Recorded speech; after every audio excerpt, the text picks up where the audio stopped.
ওরে মহান মালিক, আমি অধম, আমি পড়তে জানি না।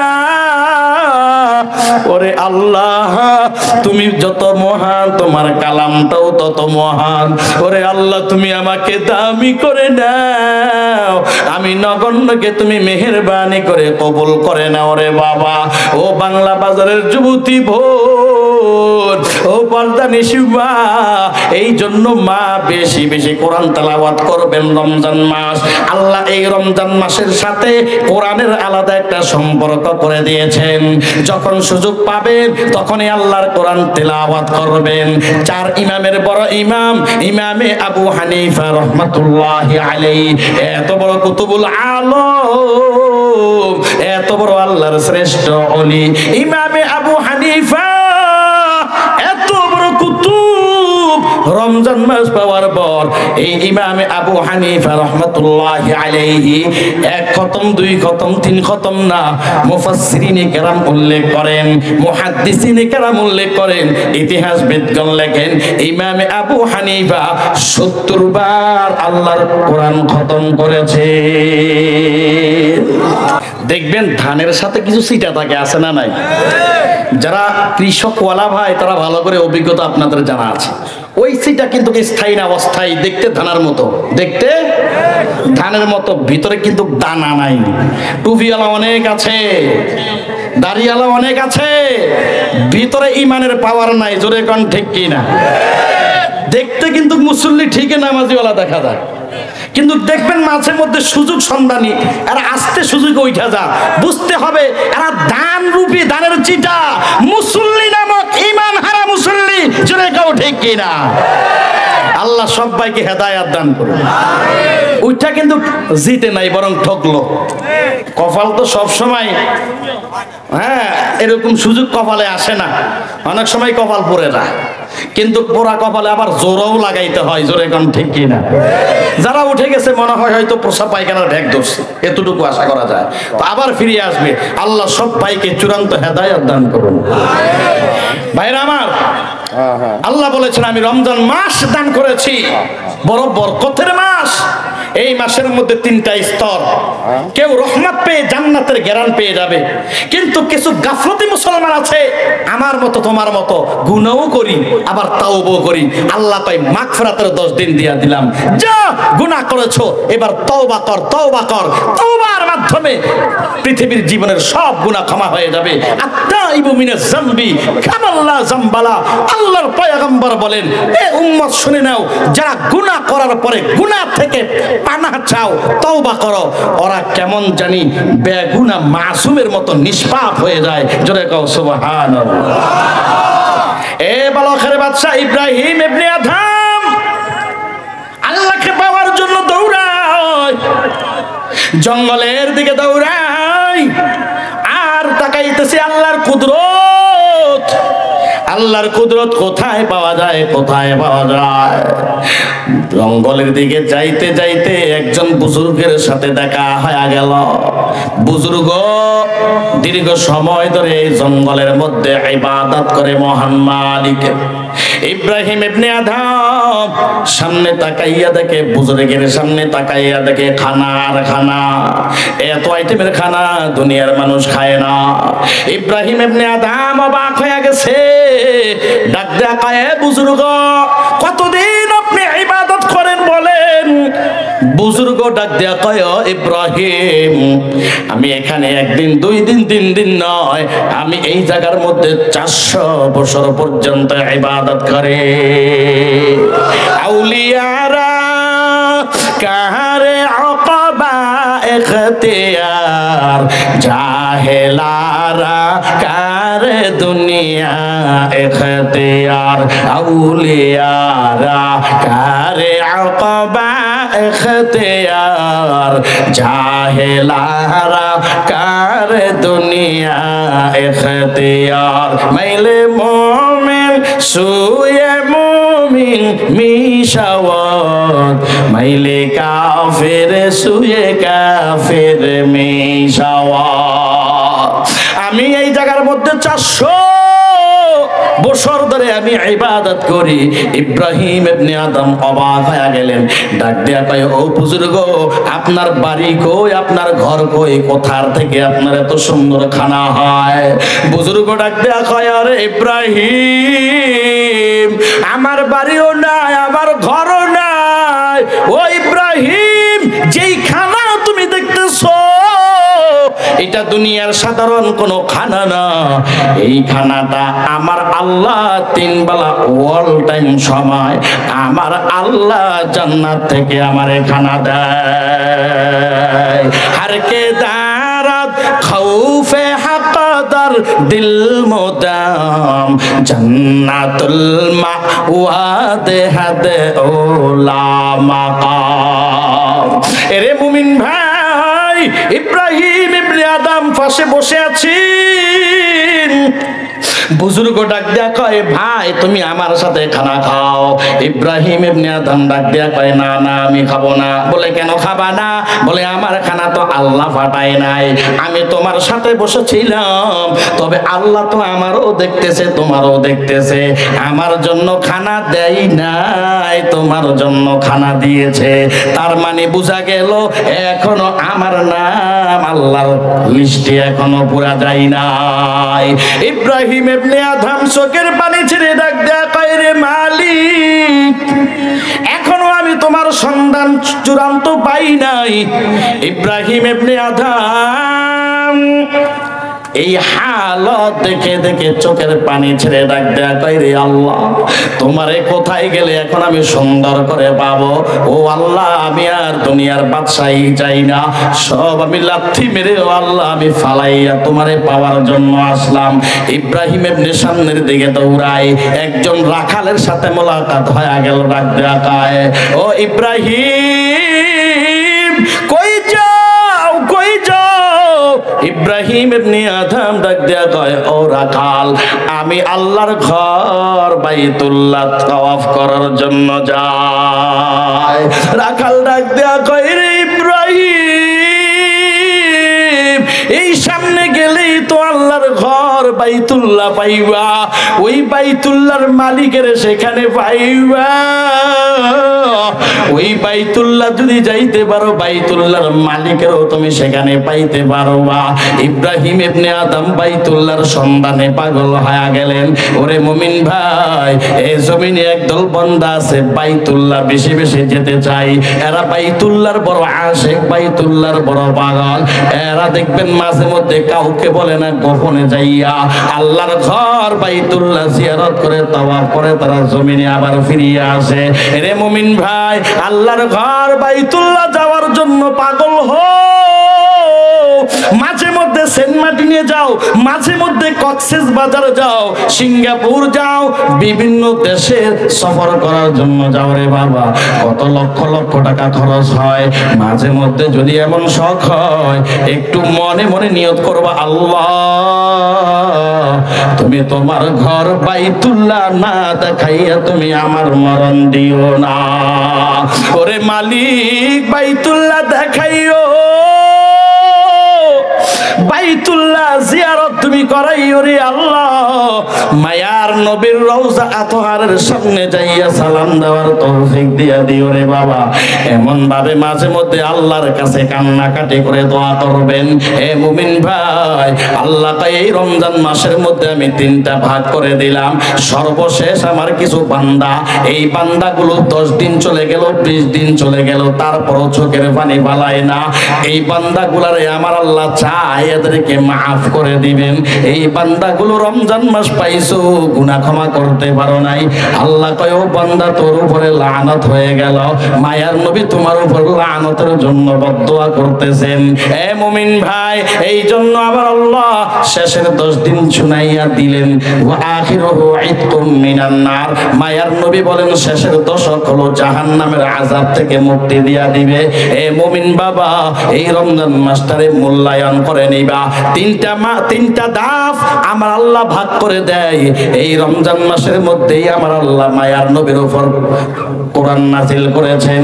কোরআন নাজিল এই রমজান মাসের মধ্যেই হয়েছে। আল্লাহ কয় মুমিন, আমি এই কোরআন দুনিয়ার টপ লেভেলের ক্ষমতাওয়ালা। আসমানকে আমি আল্লাহ কোরআন দেই নাই, আমি আল্লাহ এই কোরআন জমিনকে দেই নাই, আমি আল্লাহ এই কোরআন বাতাসকে দেই নাই, আমি আল্লাহ এই কোরআন আগুনকে দেই নাই, আমি আল্লাহ এই কোরআন পাহাড়কে দেই নাই, বরং আমি আল্লাহ কোরআন বিভিন্ন শক্তিশালী বস্তুকে আমি এই কোরআন দেওয়ার জন্য আহ্বান করলাম। আল্লাহ কয় ইন্না আরাদনাল আমানাতা আলাস সামাওয়াতি ওয়াল আরদ ওয়াল জিবাল ফাআবাইনা আন ইয়াহমিলনাহা وأشفقن منها وحملها الإنسان إنه كان ظلوما جهولا আল্লাহ কয় দুনিয়ার মানুষ, আমি আল্লাহ এই কোরআন নামক সম্পদ দুনিয়ার মানুষকে দান করলাম আমানত। এ মানুষ, তোদেরকে আমি আল্লাহ বড় দুর্বল বানাইয়া কোরআন শক্তিশালী কোরআন তোমাদেরকে দান করলাম। আল্লাহ কয় এই কোরআন যারা শিখতে পারলি না, এদের মতো জালেম কেউ নাই। ভালো করে শুনবেন ও বাংলা বাজারের মুসলমান, এই কোরআন আল্লাহ পাহাড়কে দেয় নাই, এই কোরআন আল্লাহ সাগরকে দেয় নাই, এই কোরআন আল্লাহ আসমানকে দেয় নাই, এই কোরআন আল্লাহ জমিনকে দেয় নাই। আল্লাহ পাক দুর্বল ইনসানকে আল্লাহ কোরআন দান করেছেন। এরপর কোরআন আল্লাহ দিয়া ইনসানের সম্মান আল্লাহ বাড়ায়া দিলেন। ইনসানের ভেতরে যারা কোরআন শিখতে পারে নাই, আল্লাহ ওদের ব্যাপারে ডাক দিয়া কয় ইন্নাহু কানা যালুমান জাহুলা, বরং তারা হলো জালেম। কারা?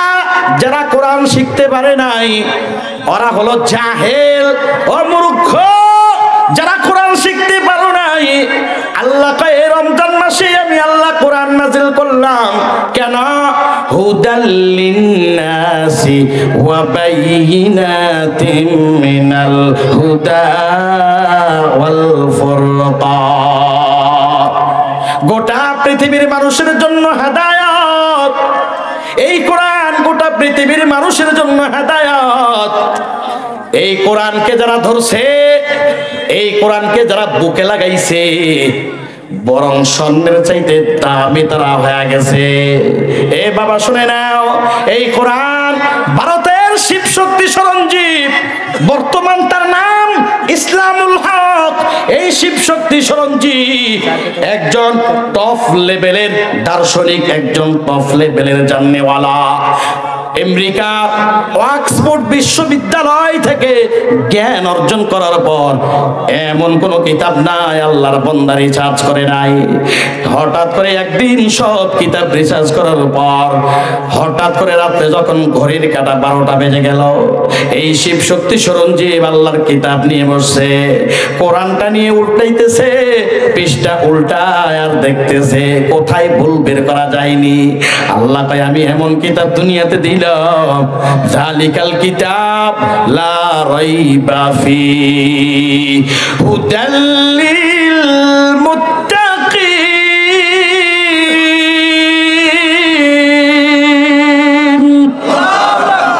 আল্লাহ কয় এমন সংবিধান আমি দুনিয়াতে দান করলাম, এমন কিতাব নামক সংবিধান আমি দুনিয়াতে দান করলাম, যে কিতাবের ভিতরে কোনো ভুল নাই, ভুলের কোনো গন্ধ নাই। বরং এই কিতাবের ভুল যারা বের করতে চেষ্টা করলো, বরং কিতাবের তো ভুল তো ধরা তো দূরের কথা, বরং কিতাবের আয়নার মধ্যে ওই সকল বান্দাদের জীবনের সব ভুলগুলো টাটকা ধরা খেয়ে ওই বান্দাগুলো মাথা নত করে কালিমা পড়ে মুসলমান হয়ে গেছে। ভারতের শিব শক্তি রাত্রে ঘড়ির কাঁটা যখন 12টা বেজেছে, আল্লাহর কোরআন খুলে রিসার্চ করতেছে, না কোনো ভুল নাই, না কোনো ভুল নাই। এত চেষ্টা করলো, একটা ভুল বের করতে পারে নাই। বরং অনেকক্ষণ সময় অতিবাহিত হওয়ার পর আল্লাহর বান্দা কোরআনটারে সাথে নিয়ে ঘুমাইয়া গেল। ঘুমের ঘরের মধ্যে আল্লাহর বান্দার মাথার সাথে মাথার সামনে এমন একজন আল্লাহর ওলি হাজির হয়ে গেছে। ডাক দেয়া কয়, শিব শক্তি আর ঘুমাইস না, তাড়াতাড়ি উঠে যা, তাড়াতাড়ি উঠে যা, যাইয়া মসজিদের ইমামের সাথে হাত লাগাইয়া তাড়াতাড়ি কালিমা পড়ে মুসলমান হইয়া যা। জোরে কও আল্লাহু আকবার। এ শিব শক্তি রাত্রে ঘুম ভেঙে গেছে গো। ঘুম ভাঙার পর শিব শক্তি বিবির কামরার দিকে দৌড়ায়। যে স্বপ্ন শিব শক্তি দেখছে ওই স্বপ্ন তার বিবিও দেখছে। বিবিও এই স্বপ্নের কথাটা স্বামীর কাছে বলার জন্য সামনের দিকে আগায়। স্বামী আর বিবি দুইজনে মুখামুখি হয়ে গেছে। স্বামী ডাক দেখায়, বিবি কেন তুই আমার দিকে আগাইতেছ? বিবি ডাক দেয়া কই, রে স্বামী,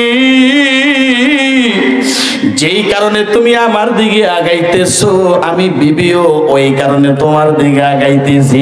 জোরে কও আল্লাহু আকবার।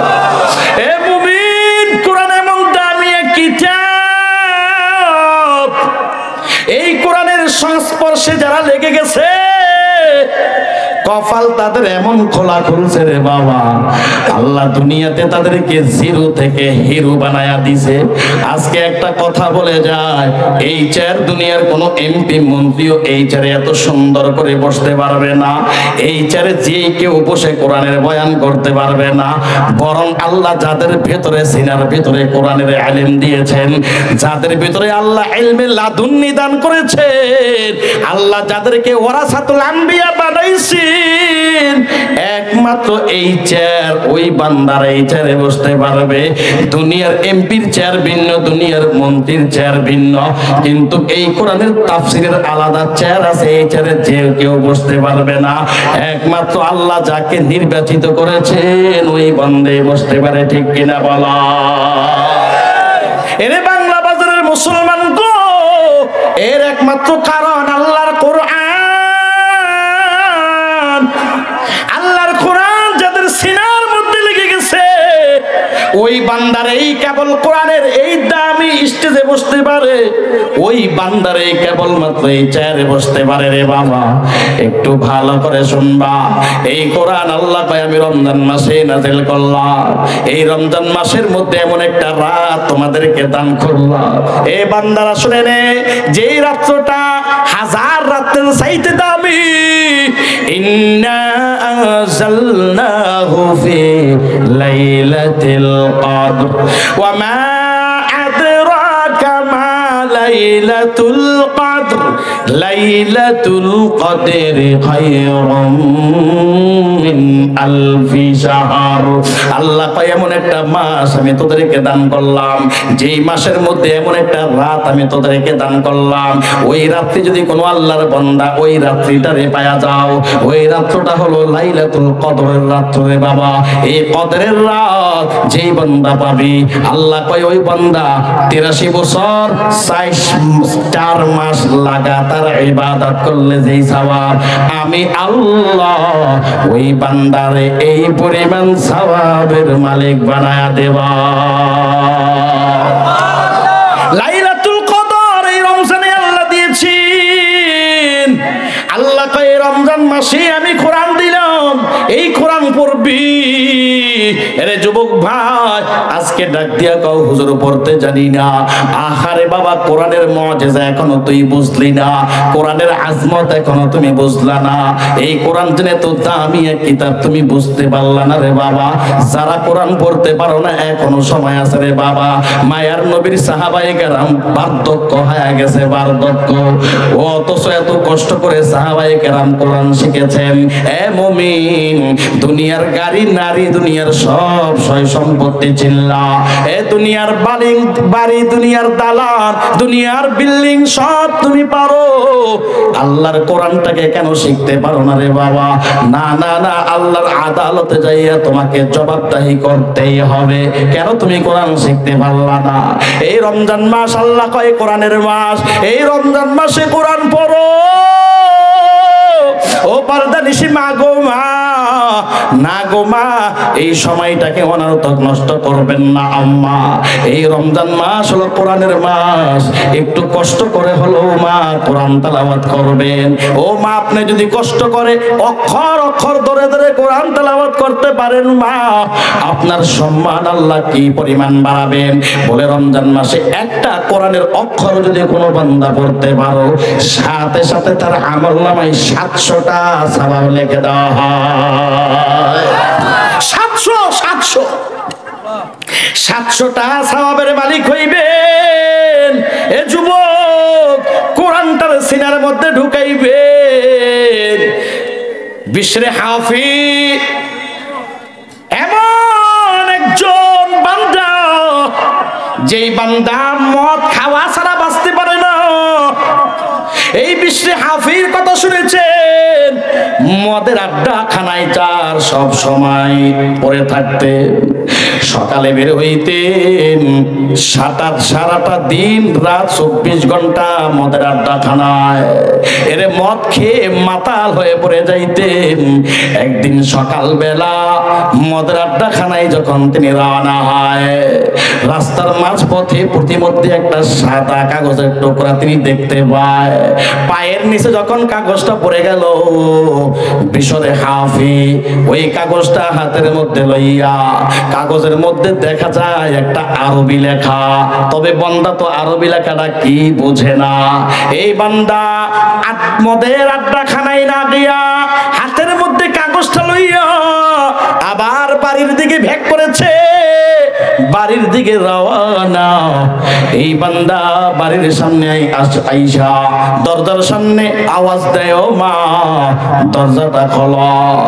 মা ডাক দেয়া কয়, বিশাল তুই না মদের আড্ডা খানায় চলে গেছো? মা নামাজের মুসাল্লায় বসিয়া দোয়া করে, আল্লাহ আমার বিশরকে তুমি হেদায়েত দিয়া দাও।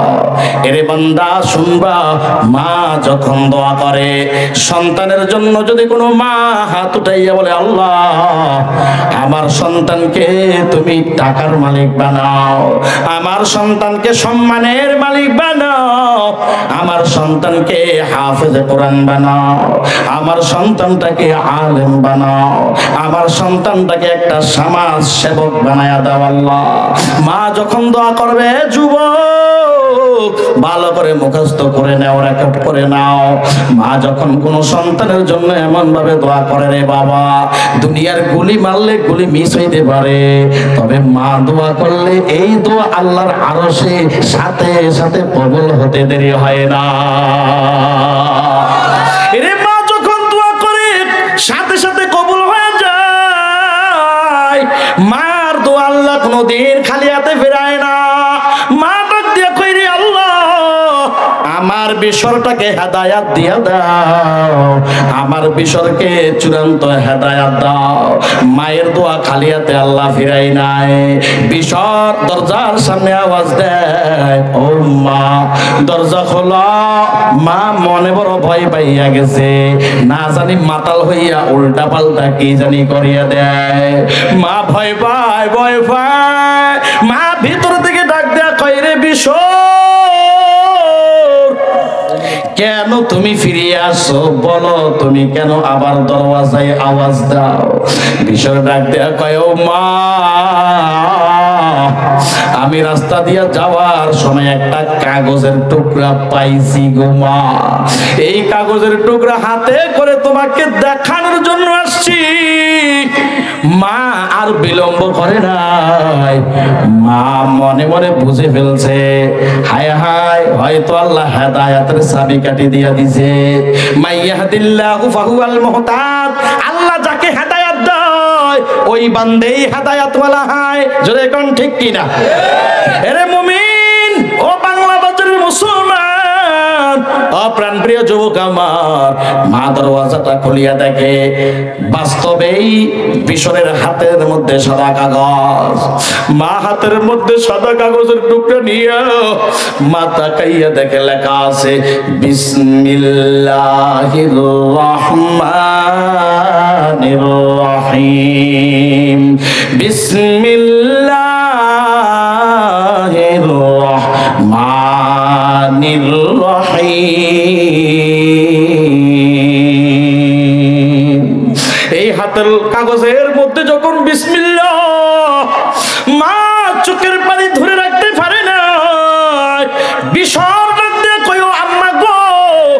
কোনদিন এইভাবে তোমাকে আমি কান্না করতে দেখি নাই।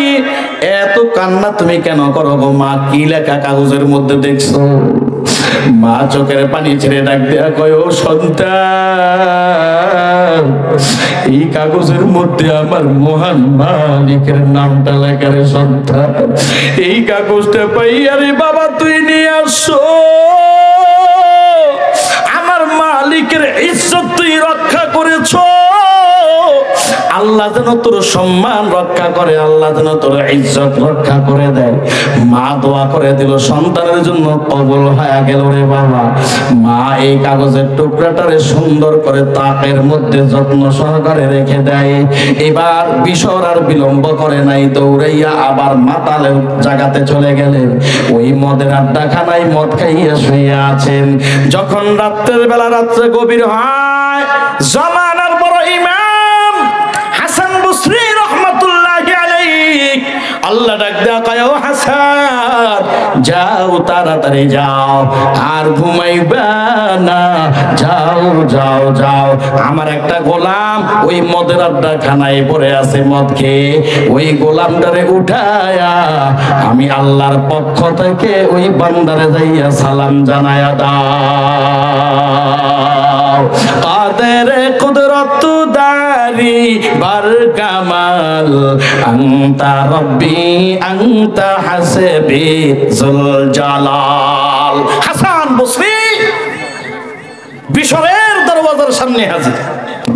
হুজুর যখন মদের আড্ডাখানার সামনে আসছেন, অবাক হয়ে গেছে সব। কি ব্যাপার? এলাকার বড় হুজুর আঙ্গ মদের আড্ডাখানার সামনে অবাক হয়ে তাকিয়ে আছেন। হাসান বসরি ডাক দেয়া কয়, এই অবাক হওয়ার কিচ্ছু নাই, তোমাদের এখানে হাসান নামক বিশর নামক কি কেউ আছে? বলে হ্যাঁ আছে হুজুর, মাতাল হয়ে পড়ে আছে। বলে তাড়াতাড়ি তাকে একটু উঠাও, তার জাগায়া দাও, আমি হাসান তার কাছে এসেছি, ওকে তাড়াতাড়ি উঠাইয়া দেয়। এ বিশর, এ বিশর, জমানার সবচেয়ে বড় বুজুর্গ আমাদের দরওয়াজার সামনে। ওরে বিশর তোরে ডাকতেছে, কি জানি তোরে বলবে। সব বন্ধু বান্ধব বিশরকে উঠাইয়া দেয়। এবার হাসান বিশরকে ধরে ডাক দেয়া কয়, ও বিশর, কপাল তো তোর খুলে গেল রে বিশর, এমন কি কাম তুই করলি? বিশর ডাক দেয়া কয়, ও হুজুর, আমার মতো অধম, আমার মতো নাপাক, আমার মতো জালেম এ জমিনে আর কেউ নাই, কেউ নাই। এমন কি আমি ভালো কাম করে ফেললাম? না না না।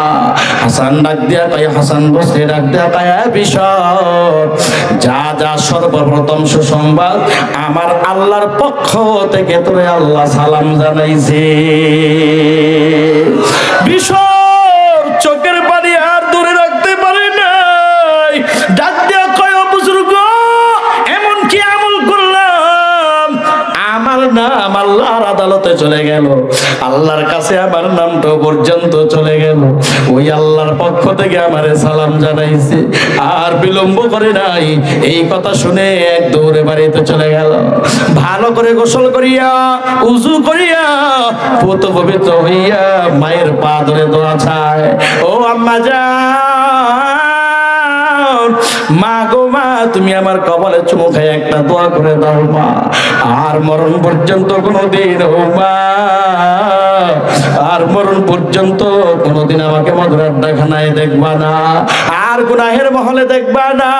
ওই বিশর ইতিহাসবিদগণ লেখেন, এই বিশরের হাফিজ যতদিন বেঁচে ছিলেন তার পায়ের মধ্যে তিনি জুতা পরিধান করেন নাই, খালি পাটে খালি পায়ে গোটা ময়দান তিনি হাঁটতেন। কারণ যেখানে কদম দেয় সেখানে আল্লাহর কুদরতি জ্ঞান পায়, যেখানে কদম দেয় সেখানে আল্লাহর কুদরতের জ্ঞান পায়। এই বিশর মরণ পর্যন্ত কেউ তাকে আর জুতা পরাইতে পারে নাই। মরণ পর্যন্ত বিশর শুধু কান্না করেছেন, কান্না করেছেন রে ভাই। এ মুমিন ভাই, ও বাংলা বাজারের যুবক, ও পাল্লা নিশিমা, একটু ভালো করে বলে যাই মা, আল্লাহর কোরআনের এত অ্যাকশন, এত মায়া, এত মহাব্বত, আল্লাহর কোরআনের শুধু বিসমিল্লাহকে সংরক্ষণ করেছে, আল্লাহ এত সম্মান তাকে করে দিয়েছে। এরে যুবক ভাই, এই রমজান মাস পাওয়ার পর আল্লাহর কোরআনটারে ধরতে পারবা না, এরে বাবা, আর আর পারি না এই কথা বলার কোনো সুযোগ যেন না হয়, বরং এই রমজান মাস পাইছো, রমজান মাসের শুরুতে আল্লাহর কোরআন খুলে পড়বা, আল্লাহর কোরআনটার সামনে নিয়ে খুলিয়া আল্লাহর কোরআনের আয়াতগুলোর মধ্যে শাহাদাত আঙ্গুল দিয়া টানবা, আর ডাক দিয়া বলবা হাজা কালাম রাব্বি। ওরে মহান মালিক, আমি অধম, আমি পড়তে জানি না। ওরে আল্লাহ, তুমি যত মহান, তোমার কালামটাও তত মহান। ওরে আল্লাহ, তুমি আমাকে দামি করে নাও, আমি নগণ্যকে তুমি মেহেরবানি করে কবুল করে নাও রে বাবা। ও বাংলা বাজারের যুবতী ভোর, ও পর্দানিশি মা, এই জন্য মা বেশি বেশি কোরআন তেলাওয়াত করবেন রমজান মাস। আল্লাহ এই রমজান মাসের সাথে কোরআনের আলাদা একটা সম্পর্ক করে দিয়েছেন। যখন সুযোগ পাবেন তখনই আল্লাহর কোরআন তেলাওয়াত করবেন। চার ইমামের বড় ইমাম ইমামে আবু হানিফা রাহমাতুল্লাহি আলাইহি, এত বড় কুতুবুল আলম, এত বড় আল্লাহর শ্রেষ্ঠ ওলি ইমামে আবু হানিফা, এত বড় কুতুব, রমজান মাস পাওয়ার পর এই ইমামে আবু হানিফা রাহমাতুল্লাহি আলাইহি এক খতম, দুই খতম, তিন খতম না, মুফাসসিরিনে কেরাম উল্লেখ করেন, মুহাদ্দিসিনে কেরাম উল্লেখ করেন, ইতিহাসবিদগণ লেখেন ইমামে আবু হানিফা 70 বার আল্লাহর কোরআন খতম করেছে।